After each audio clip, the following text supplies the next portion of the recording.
Trailer చూసుకున్న తర్వాతే హనుమాన్ సినిమాకి కూడా వాళ్ళు ఈ బడ్జెట్ సరిపోదు, మనం ఇంకా పెంచి చెయ్యాలి అన్న ఫీలింగ్కి వెళ్ళారంట. ఏమో నీ సినిమా కూడా అలాగా అవ్వచ్చు చెప్పలేము, ఎందుకంటే because sincere efforts always bear the results, దాంట్లో డౌట్. ఎస్, బట్ దానిలో డౌట్ ఏం లేదు. అయితే మీ ఇప్పుడు అవనీంద్ర కూడా రాజమౌళి గారు, విజేంద్ర ప్రసాద్ గారు వాళ్ళ గ్రూప్ నుంచి వచ్చాడనే కదా. సీతారాం శాస్త్రి గారు కథ విన్నారని నేను విన్నా, ఆయన విని చాలా స్టన్ అయిపోయారని. అంటే మేము ఒక 2 years 1 year వెయిట్ చేసాం ప్రొడక్షన్ కంపెనీ కోసం. ఒక హిందీ నుంచి ఒక ప్రొడక్షన్ కంపెనీ చేస్తానన్న తర్వాత అవ్వలేదు. ఇలాగ మేము ఏదో మా తంటాలు మేము పడుతుంటే ఏంటి వీడు ఇంత కష్టపడుతున్నాడు, వీడి మీద వీడు ఏంటి అని మా ఫ్రెండ్సే కొంచెం ఏమైంది, ఏంటి అసలు ఏంటి బాధ ఏంటి అంటే ఇది అని. అవునా, అయితే ఓకే, అంత నమ్మకం ఉంది కదా నీకు, will get together and do something. Same friends who were there since like 10-15 years, నా మంచి ఎప్పుడు కోరుకుంటున్న వాళ్ళు, నా క్లోజెస్ట్ ఆఫ్ ది ఫ్రెండ్స్. వాళ్ళు నా మీద నేను పడుతున్న కష్టం చూసి, అంటే ఆ ప్యాషన్ చూసి, నాన్ సినిమా పీపుల్ వాళ్ళు, నాన్ సినిమా పీపుల్, సినిమాకి సంబంధం లేని వాళ్ళు, సినిమా నా ఫ్రెండ్స్. ఎందుకంటే నీకు సినిమా ఇండస్ట్రీలో కూడా చాలా మంది ఉన్నారు, కానీ నాకు ఎప్పుడు నేను వెళ్ళి అడగాలి, నాకు వద్దులే, మనం ఏదన్నా ప్రూవ్ చేసుకున్నాక అడుగుదాం అని చిన్న పర్సనాలిటీ ప్రాబ్లం కూడా ఉంది నాకు. అంటే ఇప్పుడు 10 మందికి రోజు వెళ్ళి, అదేంటి నవదీప్, నువ్వు గీతార్ట్స్లో నేను చాలా ఇంపార్టెంట్ పర్సన్వి, ఇంకో చోట నువ్వు అడిగితే ఎవరు చేయరు? వాళ్ళు అడిగినప్పుడు నేను వెళ్ళి చేయడం, ఆ ఫ్రెండ్షిప్ అంటే పెట్టుకున్నా మన ఇవన్నీ నేను పెట్టుకున్న నా సొంత డిస్ప్యూట్లు ఇవన్నీ. సో అంటే అందరికి పర్సనాలిటీ ఒకటి ఉంటుంది కదా సార్, అది. అండ్ ప్లస్ నేను ఎప్పుడో అండ్ ఐ బీన్ సీయింగ్, అంటే మనకి మొహమాటం ఎక్కువ. నీకు మొహమాటం అంటే బిడియమా?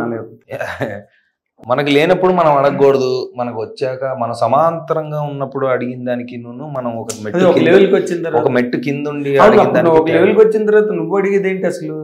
వాళ్ళే అడుగుతారు కదా. మేబీ అది ఎక్కడో ఉండి అది ఎక్కడో మెంటల్ గా లాక్ అయిపోయాను. సో దాంతో నేను ఎక్కువ వెళ్ళి అడిగింది లేదు. సో వాళ్ళు కూడా ఫ్రెండ్స్ కూడా ఎందుకు అడగవు అన్న దగ్గర స్టార్ట్ అయింది ఇది. అంటే నేను చెప్పాను, నేను ఎందుకు అడుగుతాను అంటే నాకు కమర్షియల్ వైబిలిటీ లేదు అని నాకు నేను 100 సార్లు తెలుసుకొని నాకు అడగడం ఇష్టం ఉండదు అని ఏదో చెప్పుకున్నా. నాకు నేను ఒక పర్సనాలిటీ బ్లాక్, అది ఒక గ్రోత్ కి ఒక బ్లాక్, అది 100% నాకు ఉంది. అది నాకు తర్వాత థెరపీలో చెప్పారు నాకు ఆ బ్లాక్ ఉందని. అడగకపోతే ఎలా తెలుస్తుంది? మళ్ళీ అడగకపోతే అమ్మాయినే పెట్టదని మన వాళ్ళు ఎప్పుడు చెప్పారు. అదే చెప్పారు. మనకి అవతల వాళ్ళ మీద కోపం వచ్చినప్పుడు వాడు ఎందుకు అలా చేసి ఉంటాడని నువ్వు 2 నిమిషాలు ఆలోచిస్తే ఆ కోపం రాదు అన్న సంగతి మనకి ఎల్కేజీలో చెప్పు. అవును, ఆత్మహత్య చేసుకునేవాడు కూడా 24 గంటలు అయితే ఆత్మహత్య చేసుకోడంట అన్ని చెప్పారు. బట్ అది ఎక్కడో మనకి మన ప్యాటర్న్స్ లో, మన గ్రోత్ లో ఎక్కడో మనకి ఆ బ్లాక్లు ఉంటాయి. సరే, అదైతే వీళ్ళు ఫ్రెండ్స్ చేద్దాము అని అన్నప్పుడు స్టార్ట్ అయింది. అంటే నువ్వు ఎంత పర్సనల్ కాంప్లెక్స్ లోకి వెళ్ళేవంటే దాని మీద థెరపీ కూడా ఇదనే కాదు సార్, వేరే అన్ని కలిపి అదేలే ఒక జర్నీలో చాలా బ్లాక్స్ అన్ని మెల్లగా ఇప్పుడే క్లియర్ అవుతున్నాయి. మోర్ లోస్ అండ్ హైస్ అన్ని కూడా. బట్ నీ హైస్ అన్ని ఎలాగంటే ఇది నాది అని చెప్పుకోలేని హైస్ అన్ని నీకు. నువ్వు కాదన్నా లోసు 100% నవదీప్ అని చెప్పే. కానీ అదే అంటున్నా, కానీ ఇదొక్కటే నీకు చిన్న లూప్ హోల్. అన్ని క్లియర్ అయిపోతాయి సార్. ఏదన్నా అదే మొహమాటం అడగడానికి. ఇప్పుడు కొంచెం బెటర్. అందరూ బాగా వేసారా, బాగా డబ్బులు ఖర్చు పెట్టారు సినిమాకి. నా మీద నమ్మకంతో, నా మీద అంటే నేను పడుతున్న తపనికి మనం ఏదన్నా చెయ్యాలన్న ఉద్దేశంలో వాళ్ళు they came forward and then they did. And that was an added responsibility. నాకు వెళ్ళి ఫినిష్ చేసుకొని వద్దామని వెళ్ళాం, అక్కడ కోవిడ్ వచ్చింది, లాక్డౌన్ వచ్చింది. 1 year ఆల్మోస్ట్ వెనక్కి వచ్చిన తర్వాత 6 నెలలు 8 నెలలు ఆగి తర్వాత మళ్ళీ మిగతా ఫిల్మ్ షూట్ చేసుకొని రావాల్సి వచ్చింది. ఇవన్నీ దాటి ఇవన్నీ సినిమా కష్టాలు ఇవన్నీ ఓకే, అందరికీ ఉంటాయి. సరే, ఫైనల్గా ఇప్పుడు ఏమంటావు బాబాయ్ అని వాళ్ళు వెయిటింగ్.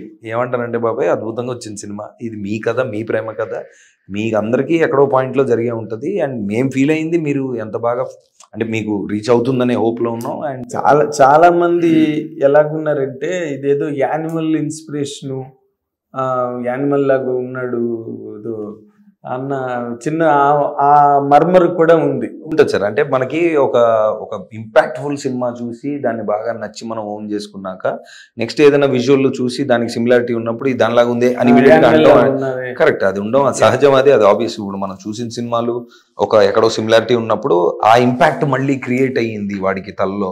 సో వాడు అలా అనుకుంటున్నాడు అనేది అంతవరకు నేను తీసుకుంటున్నా. బట్ డెఫినెట్లీ ఈ ట్రైలర్ కానీ సినిమా కానీ వన్స్ తర్వాత ఇంకొక మాట నవదీప్, ఈ రోజున ఏంటంటే యానిమల్ లాంటి సినిమా వచ్చిన తర్వాత మనకందరికీ తెలుసు ఎంత పెద్ద బ్లాక్ బస్టర్ అది ఫిల్మ్ అని, ఎంతో 1000 crores ఎంతో కలెక్ట్ చేసి అది వరల్డ్ వైడ్. ఆ సినిమా గురించి రాజ్యసభలో కూడా మాట్లాడేసుకున్నారు, గొడవలు పడిపోయారు. ఎలా రిలీజ్ చేపిస్తారు ఈ సినిమా? అలాగా ఈ దేశ భవిష్యత్తు యువత పిల్లలు ఏమైపోతారని రేంజ్లో దాని మీద గొడవలు జరిగాయి.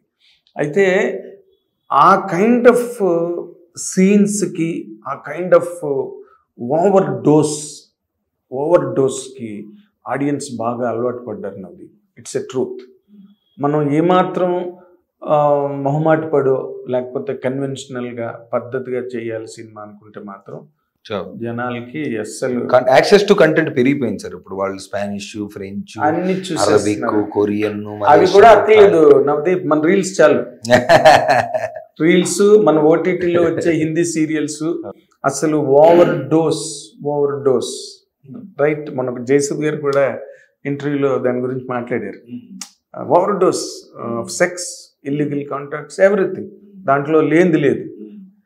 ఇప్పుడు మీ సినిమాలో ఒక ఆ యానిమల్ అప్రోచ్ కానీ లేకపోతే ఆ అవుట్ ఆఫ్ ది వే వెళ్ళి ఏదో ఒక ఆడియన్స్ ఊహించని సీన్లు అలాంటివి ఏమైనా ఉంటాయి? జనరల్ లవ్ స్టోరీలాగా అలాగేం లేదు సార్. కాకపోతే ప్యాషనేట్ లవ్ స్టోరీ సార్. అంటే ఇప్పుడు ఎంత అంటే అందరూ ఈ మాట చాలా మంది చెప్పారు. సో నాకు చెప్తుంటేనే నాకు ఎంత అయితే కథకు అవసరం అంతే ఉంది అని చెప్పడం అందరికి అలవాటు అయిపోయింది.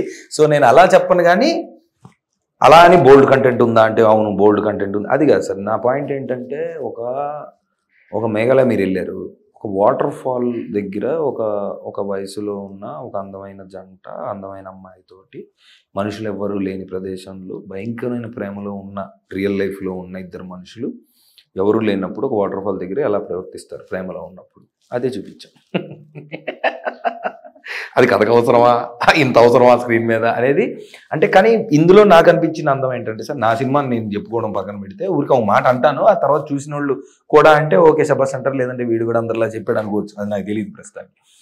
మేము ఏదైతే చూపించామో అది మీరు కథలో అంటే it has according to me, ఒక అమ్మాయి అబ్బాయి రొమాన్స్ చేసుకుంటున్నారు ఒక కొండ మీద, ఒక రొమాన్స్ చేసుకుంటున్నప్పుడు ఒక రకమైన బట్టలు వేసుకున్నారో లేదా బట్టలు వేసుకోలేదో ఇలాంటిది ఏదో జరుగుతుంది. సో మా కథలో వీడి క్యారెక్టర్నో లేదంటే అక్కడ జరుగుతున్న కథను ఫాలో అవుతూ వెళ్ళిపోయినప్పుడు అది అలా వెళ్ళిపోద్దండి స్మూత్గా. అవుట్ ఆఫ్ కాంటెక్స్ట్ తీసి మనం దాన్ని వీళ్ళేంటి ఇలా చూపించారు అని అంటే ఏదైనా ఉంటుంది. దానికి ఏముంది, ఇప్పుడు యానిమల్ ఉంది ఫర్ ఎగ్జాంపుల్, వాడికి ఆపరేషన్ జరిగి వాడు ఒక కపుల్ ఆఫ్ మంత్స్ తర్వాత వాడు ఒక యానిమల్, వాడి పేరే యానిమల్లా తయారయ్యి బయటకు వచ్చి బట్టలు లేకుండా తిరుగుతుంటే సినిమా చూసినప్పుడు ఆ కనెక్ట్ అయిన వాళ్ళకి వాడు ఆల్రెడీ ఒక వైల్డ్ ఫెల్లో, సో వాడు అలా వైల్డ్గా ఉన్నాడని ఆ ఫ్లోలో వెళ్ళిపోతుంది.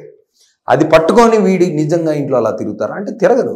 బట్ ఆ కథలో, ఆ ఎమోషన్లో, ఆ ఫ్లోలో అది ఎబ్బెట్టుగా లేదు, కావాలని చేసినట్టుగా లేదని మెజారిటీ ఆఫ్ ద పీపుల్ చెప్పారు. కాబట్టి అంత సిమిలర్గా అలాగా ఇప్పుడు వీళ్ళు ప్రేమలో ఉన్నప్పుడు, గొడవ పడుతున్నప్పుడు, ప్యాషనేట్గా ఉన్నప్పుడు ఆ అమ్మాయి వీడిని కొట్టిందా, వీడి అమ్మాయిని కొట్టాడా అంటే ఇప్పుడు అమ్మాయిని అబ్బాయి కొట్టడం కరెక్టా అంటే కాదు, ఎక్కడ కాదు. ఆ కథలో అది వెళ్తున్నప్పుడు ఆ ప్యాషన్ కనెక్ట్ అయ్యి, ఆ ప్రేమ కనెక్ట్ అయితే వాడు ఓకే అని పాస్ అవుతుంది అది. సో అలాంటివి చాలా ఉంటాయి సార్ సినిమా. అవునా?